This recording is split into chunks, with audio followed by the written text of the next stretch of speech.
لوگوں سے عزتیں تلاش کرتے ہو تو وہ کیا تمہیں عزت دیں گے؟ وہ تو کل اچھا کہتے ہیں، پرسوں برا کہنے لگ جاتے ہیں۔ لوگوں کے سامنے گڈ بک میں آنا چاہو گے تو وہ تو سویرے تمہارے بارے میں کچھ کہیں گے، شام کچھ اور کہیں گے۔ اپنی روحانی زندگی آباد کریں، اپنے مسلح کو وقت دیں، اور دنیا سے چھپ کر اس موبائل کو بند کر کے اور اپنے آپ سے بھی چھپ کے اور تنہا ہو کے چھپا کے سارا کچھ اپنے آنسو اپنے رب کی بارگاہ میں پیش کریں، اس کے حضور حاضری دیں۔ سنو نا ترمذی کی حدیث، اور اسے یاد رکھنا، نبی پاک علیہ السلام نے فرمایا اپنے دکھ لوگوں کے سامنے نہ بیان کرنا، سیٹھوں نوابوں کو نہ بتاتے پھرنا، دنیا داروں کے سامنے جا کے نہ رونا کہ میں تکلیف میں ہوں۔ فرمایا اگر دنیا داروں کو دکھ بتاؤ گے رب تمہیں کبھی غنی نہیں کرے گا۔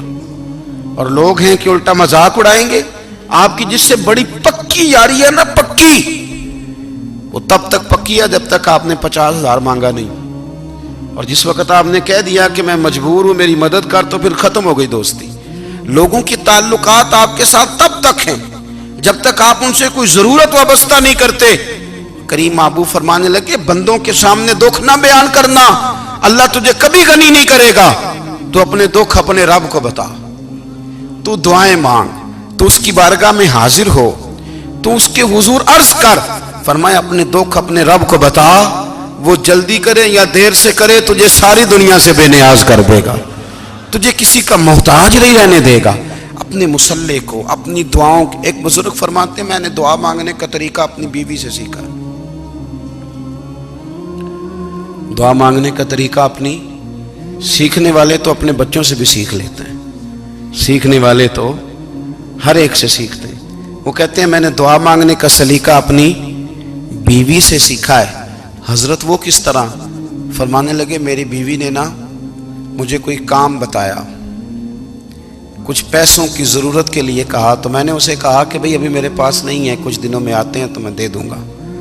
عورتوں کی عادت ہوتی ہے وہ بار بار یاد کراتی ہیں، 2-4 دنوں کے بعد پھر اس نے کہا حضرت وہ میں نے کہا تھا کچھ پیسے، میں نے اسے کہا کہ ابھی میرے پاس نہیں ہے، کچھ دنوں میں ملتے ہیں تو میں تمہیں دے دوں گا۔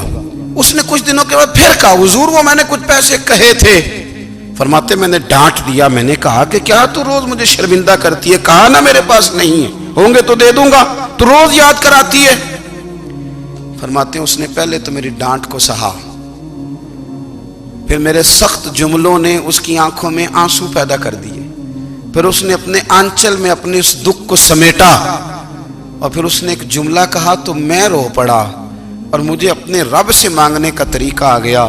مجھے کہنے لگی حضرت جی آپ نے ڈانٹ دیا میں نے سہ لیا، پر آپ ہی میرے شوہر ہیں، بتائیں نا آپ سے نہ کہوں تو میں کس سے جا کے کہوں۔ فرماتے ہیں میں رو پڑا، اور میں کھل کے رویا، اور میں تڑپ کے رویا، اور پھر میری سسکیاں بند گئیں۔ تو مجھے کہنے لگی آپ کو کیا ہوا؟ میں نے کہا مجھے بھی دعا مانگنی آ گئی ہے، جب میں اسے کہوں گا نا اللہ تو ہی میرا رب ہے، میں تجھ سے نہ کہوں تو میں کس سے جا کے کہوں؟ میں کیوں کسی بندے سے سوال کروں؟ میں کیوں کسی دنیا دار سے کہوں؟ میں تیرے بندوں کا، نیک بندوں کا وسیلہ لے کے، تیرے محبوب کی غلامی لے کے تیری بارگاہ میں آیا، تجھ سے نہ مانگوں تو کس سے مانگوں؟ سمجھ آ گئی ہے؟ جب میں اس رنگ میں مانگوں گا تو پھر رب میرے اوپر بڑا ہی فضل فرمائے گا، وہ میرے اوپر بڑی رحمت کرے گا، وہ میرے لیے آسانیاں کرے گا۔ عزیز دوستو، ہم اس طرح کرنے لگ گئے ہیں کہ ہم نے نا اپنے تعلقات پر اعتماد کرنا شروع کر دیا ہے۔ میرے تعلقات بہت ہیں، ہم نے اپنی دولت پر اعتماد کرنا شروع کر دیا ہے، میرے پاس دولت بہت ہے۔ ہم نے اپنے علم پر، اپنی شہرت پر اعتماد کرنا شروع کر دیا ہے کہ میرے پاس فلاں چیز بہت ہے۔ یاد رکھنا جب بے نیاز اپنی صفت بے نیازی دکھاتا ہے تو بڑی بڑی دولتوں والے مجبور نظر آتے ہیں۔ بھائیو جب انسان کا رشتہ اپنے مالک کے ساتھ ہوتا ہے پھر تو غم بھی کچھ نہیں کہتے، پریشانیاں بھی کچھ نہیں کہتی، پھر تو زندگی صبر والی، پھر تو زندگی توکل والی، پھر تو زندگی بھروسے والی، پھر انسان اپنے آپ کو رسوا نہیں کرتا، دنیا داروں سے امیدیں اس کی ختم ہو جاتی، امیدیں اللہ رسول سے لگا لیتا ہے، مضبوط ہو جاتا ہے، مضبوط، طاقتور ہو جاتا ہے، خوددار ہو جاتا ہے، باوقار باعزت ہو جاتا ہے۔ حضرت بہلول دانا رحمت اللہ علیہ بیٹھے تھے تو ہارون رشید حج کر کے آ رہا تھا، تو رستے میں حضرت شیخ سے ملاقات ہو گئی تو السلام علیکم کے بعد کہنے لگا حضور کوئی حکم ہو تو بتائیے گا. تو حضرت بہلول دانا فرمانے لگے تیرا رب کون ہے؟ اس نے کہا اللہ. تو فرمایا میرا کون ہے؟ کہا اللہ. فرمانے لگے تو بڑا ہی بیوقوف ہے، کیا تو یہ سمجھتا ہے کہ رب ہارون رشید کو تو دے گا اور بہلول دانا کو بھول جائے گا؟ تیرا بھی وہی رب ہے، میرا بھی وہی رب ہے. اس نے اگر تجھے دے کے آزمایا ہے تو ہو سکتا ہے مجھے نہ دے کے آزما رہا ہو. جب اس کی حکمت کے تقاضے ہوں گے تو عطا کرے گا اور دے گا. تو جا اپنا کام کر. بھائی اپنی روحانی زندگی، اپنی عبادات، اپنے وظائف، اپنے روزمرہ کے معاملات، اپنی دعائیں، اپنا استغفار. دیکھو کوئی مشکل کام تو نہیں 2 رکوع ہیں سورہ واقعہ کہ اگر رات کو پڑھ لی جائے تو. میں کس طرح یہ بات بیان کروں کہ تعویذ بانٹنا آسان ہے اور وظیفہ بتانا مشکل ہے. سارا دن تعویذ بانٹیں تو لوگ لینے کو تیار ہیں، اور اگر آپ وظیفہ بتائیں تو کہتے ہیں تو مشکل کام ہے. او خدا کے بندے، اگر آپ کا تعلق قرآن پاک کے ساتھ مضبوط ہو، قرآن پاک کے ساتھ اگر آپ کا رشتہ ہو، لوگ سفارشیں ڈھونڈتے ہیں نا دنیا میں، کوئی تعلق مل جائے تو میرا کام ہو جائے. دنیا میں اتنا مشکل معاملہ ہے، آخرت میں مجھے بتائیے گا کتنا مشکل معاملہ ہوگا. میرے نبی پاک صلی اللہ تعالی علیہ وسلم نے فرمایا جو لوگ سورہ ملک پڑھا کرتے تھے نا، سورہ ملک، یہ سورت ملک قیامت میں ان کی سفارش کرے گی، اور اس طرح کرے گی کہ کہے گی اے اللہ یہاں اس بندے کو جنت میں داخل کر دے یا مجھے قرآن پاک سے علیحدہ کر دے. تو رب فرمائے گا جا اس کا دامن تھام کے اسے جنت تک پہنچایا. آپ بات کو سمجھیں، جب آپ کے تعلقات اپنے معاملات کے ساتھ مضبوط ہوں گے، یہ نبی کریم نے وعدہ کیا ہے کہ تو سورت واقعہ پڑھ تیرے گھر میں فاقہ نہیں آئے گا. حضرت عبداللہ ابن مسعود رضی اللہ تعالیٰ عنہ بیمار تھے تو حضرت عثمان غنی رضی اللہ تعالیٰ عنہ تیمارداری کے لیے تشریف لے گئے اور جا کر کے کہا کہ آپ بڑے بیمار ہیں، آپ کی بیٹیاں زیادہ ہیں، میں چاہتا ہوں کہ خزانے میں سے کچھ مدد کروں. تو سیدنا عبداللہ ابن مسعود رضی اللہ تعالیٰ عنہ اٹھ کے بیٹھ گئے اور کہنے لگے امیر المومنین، اللہ آپ کو میری طرف سے، میری بیٹیوں کی طرف سے بہتر صلہ دے. میری بیٹیوں کو کسی خزانے کی ضرورت نہیں، میں نے انہیں خزانہ دے دیا ہے. کہا جناب آپ نے کون سا خزانہ دیا ہے، میں آپ کے مالی معاملات کو جانتا ہوں. تو فرمانے لگے امیر المومنین، میرے نبی کریم نے فرمایا ہے جو سورت واقعہ پڑھے اسے کبھی فاقہ نہیں آتا. میں نے بیٹیوں کو یاد کرا دی ہے، یہ خزانہ میں نے انہیں دے دیا ہے. وہ سارے والدین سنیں جو بیٹیوں کے لیے پریشان رہتے. حضرت عبداللہ ابن مسعود نصیحت کر رہے ہیں، فرمانے لگے میں نے سورت واقعہ یاد بھی کرا دی ہے، پڑھنے کی عادت بھی ڈال دی ہے. حضور نے فرمایا ہے جو سورت واقعہ پڑھے اسے فاقہ نہیں آتا. کہنے لگے چاند تو اپنی جگہ چھوڑ سکتا ہے، سورج گر سکتا ہے، تارے ٹوٹ سکتے ہیں، پر مدینے والے رسول کی بات غلط نہیں ہو سکتی. حضور نے فرمایا فاقہ نہیں آئے گا تو انشاءاللہ کبھی بھی نہیں آئے گا. کرنے کا کام یہ ہے کہ ہم اپنے معاملات، اپنی عبادات، اپنی دعائیں، کبھی 10 منٹ عادت ہو جائے نا دعا مانگنے کی علیحدہ سے رات کو. حضور نے فرمایا جو فرض نماز کے بعد دعا مانگے اللہ اس کی قبول کر لیتا ہے.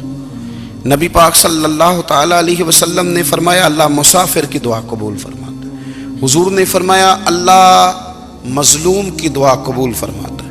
حضور نے فرمایا بیمار سے دعا کراؤ اللہ اس کی دعا قبول فرماتا ہے.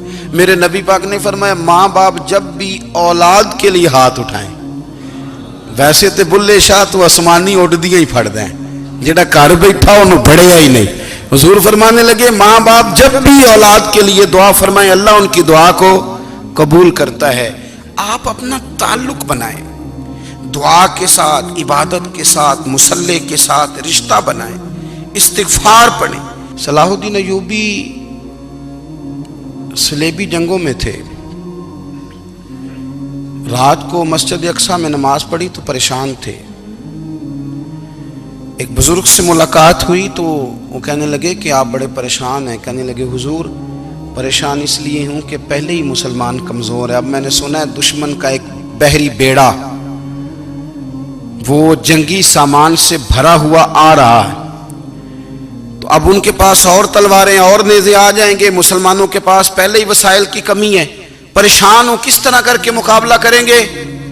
یہ بات کہتے ہی صلاح الدین ایوبی نے بزرگوں سے کہا حضور آپ بھی دعا کرنا، دعا کی بڑی طاقت ہے. میرے نبی پاک نے فرمایا دعا مومن کا ہتھیار ہے، دعا مومن کا، دعا مومن کا۔ حضور نے فرمایا تقدیر کو سوائے دعا کے کوئی چیز نہیں بدل سکتی، دعا مومن کا ہتھیار ہے، یہ کافر کے پاس کوئی نہیں، یہ ہتھیار ہے مومن کا۔ اللہ کرے آپ کو سمجھ آئے، پھر سنیں، کئی بار کہہ چکا ہوں یہ ہتھیار ہے۔ کافر کے مقابلے میں جو تیرے پاس سب سے بڑا ہتھیار ہے وہ دعا ہے۔ دعائیں کرانی چھوڑ دی، کرنی چھوڑ دی، لینی چھوڑ دی۔ حضرت سیدنا انس بن مالک رضی اللہ تعالیٰ عنہ فرمایا کرتے تھے، میں نے وہ رنگ دیکھا ہے جب حضور دعا مانگتے تھے اور حضور کی مقدس آنکھوں میں آنسو بھی ساتھ ہی بہا کرتے تھے، میں نے وہ انداز دیکھا ہے۔ تو صلاح الدین ایوبی بزرگ سے کہنے لگے آپ بھی دعا کیجیے، اور خود رونے لگے اور سر سجدے میں رکھ کے رونے لگے، اور عشاء سے لے کر فجر تک روئے، خوب روئے۔ صبح وہ بزرگ آئے تو صلاح الدین ایوبی کا خوبصورت اور ہنستا ہوا چہرہ دیکھا، کہنے لگے آپ بڑے خوش ہیں، رات تو میں نے بڑے روتے ہوئے دیکھا تھا۔ تو کہنے لگے حضور وہ جو بحری بیڑا آ رہا تھا نا وہ پانی میں ڈوب گیا ہے، اب وہ نہیں آ رہا، ابھی خبر آئی ہے تو میں بڑا خوش ہوں۔ بزرگ کہنے لگے اٹھ سینے سے لگ اور سن ایک بات، وہ بحری بیڑا پانی میں نہیں ڈوبا، وہ تیرے آنسوؤں میں ڈوب گیا ہے۔ وہ جو تو رات رویا ہے نا رب کریم کی بارگاہ میں تو وہ ڈوب گیا ہے۔ حضرت عائشہ صدیقہ رضی اللہ تعالیٰ عنہ فرماتی ہیں ایک عورت تھی اور اسے نبی پاک صلی اللہ تعالیٰ علیہ وسلم نے نا وہ کلمہ پڑھ کے مسلمان ہوئی، مدینہ طیبہ آ گئی تو حضور نے مسجد نبوی شریف میں اس کے لیے مکان، ایک سادہ سا کمرہ ساتھ مسجد کے بنوا دیا، وہیں رہنے لگی۔ اکثر وہ سیدہ طیبہ کے پاس آتی تو حضرت عائشہ صدیقہ رضی اللہ تعالیٰ عنہ فرماتی ہیں وہ بڑی باتیں سناتی اور آخر میں کہتی وہ ہار والا دن بھی بڑا عجیب دن تھا اور میرے رب کی قدرتوں کا دن تھا، وہ بھی بڑا عجیب دن تھا۔ سیدہ عائشہ صدیقہ رضی اللہ تعالیٰ عنہ ایک دن فرمانے لگی کہ تو ہار والے دن کا بڑا ذکر کرتی ہے، وہ کیا دن تھا؟ تو خاتون کہنے لگی اماں جی وہ دن تھا جب میرے رب پر بھروسہ اور مضبوط ہو گیا، جس دن میرا اپنے رب پر توکل اور بڑھا، میرے ایمان میں یقین میں اور پختگی آئی۔ کہنے لگی میں ایک گھر کی کنیز تھی، نوکرانی تھی، اس گھر میں ایک بچی تھی جس کے پاس سونے چاندی ہیرے جواہرات کا ہار تھا۔ اس زمانے میں نا چمڑے کے اوپر لوگ ہیرے جواہرات لگاتے تھے، کئی دفعہ سرخ رنگ کے چمڑے پہ لگائے جاتے تھے، وہ بچی پہنتی تھی۔ تو کہتی ہیں وہ بچی کے اس نے اتار کے رکھا یا اس سے گرا وہ ہار تو چیل اسے اٹھا کے لے گئی گوشت سمجھ کے اور میرے سامنے اٹھا کے لے گئی۔ گھر والوں نے مجھ سے پوچھا، یہ بخاری میں موجود ہے، گھر والوں نے پوچھا مجھ سے کہ وہ ہار کہاں ہے تو میں نے کہا چیل اٹھا کے لے گئی۔ گھر میں کچھ چوری ہو جائے تو سب سے پہلا الزام کس پہ لگتا ہے؟ ملازمین پہ۔ کہتے انہوں نے مجھے بڑا مارا، بڑی تکلیف تھی، حتیٰ کہ میری شرمگاہ تک کی تلاشی لی، میری عزت اتنی خراب کی میں بتا نہیں سکتی۔ میں نے اپنی زندگی میں ایک واقعہ دیکھا، ایک امیر گھر میں چوری ہو گئی، ملازم کو اتنا مارا کہ وہ چارپائی پہ پڑ گیا، پولیس والوں سے اتنی مار پروائی گئی کہ وہ بیچارہ چارپائی پہ پڑ گیا، اور پھر وہ اتنا بیمار ہوا اور کچھ دنوں کے بعد پتہ چل گیا کہ چور تو اپنا بیٹا ہے ان کا، پھر اس کا انتقال ہو گیا۔ اب وہ سیٹھ صاحب اور گھر والے آ کے نا مرنے والے کے کان میں معافیاں مانگ رہے ہیں، کان میں۔ تو میں نے ان سے پھر کہا تھا کہ یہ تو اب چلا گیا ہے، تمہارا زور چلتا تھا نا تو تم نے قانون خریدا اور تم نے اسے جتنا ہو سکا تم نے اسے مار پڑوائی، تمہارے پاس جو عدالتیں تھیں تم نے وہاں کارروائی کی، اب ایک عدالت قیامت کے دن لگے گی۔ یہ کمزور تھا نا، کچھ کر نہیں سکا۔ میرے نبی پاک صلی اللہ علیہ وسلم نے فرمایا سن لو، اگر سینگ والی بکری نے بغیر سینگ والی بکری کو تکلیف دی ہوگی نا تو قیامت کے دن اسے بھی بدلہ دینا پڑے گا کہ تیرے پاس سینگ تھے اور تو نے اسے مارا تھا۔ وہ خاتون عرض کرتی ہے سیدہ عائشہ کی خدمت میں کہ مجھے بڑا مارا، مجھے تکلیف دی، میں کہہ رہی تھی کہ میرے سامنے چیل لے گئی ہے پر وہ نہیں مان رہے تھے، اماں جی انہوں نے مجھے بڑا مارا۔ حضرت عائشہ صدیقہ کہتی ہیں پھر کیا ہوا؟ کہنے لگی اماں جی جب کوئی میرا مددگار نہ رہا، مجھے تکلیف دے رہے تھے، رسوا کر رہے تھے، تو میں نے اپنے رب سے مدد چاہی، میرے رب کی طرف میں نے توجہ کی، میں نے کہا مالک اب تو ہی میرا مددگار ہے،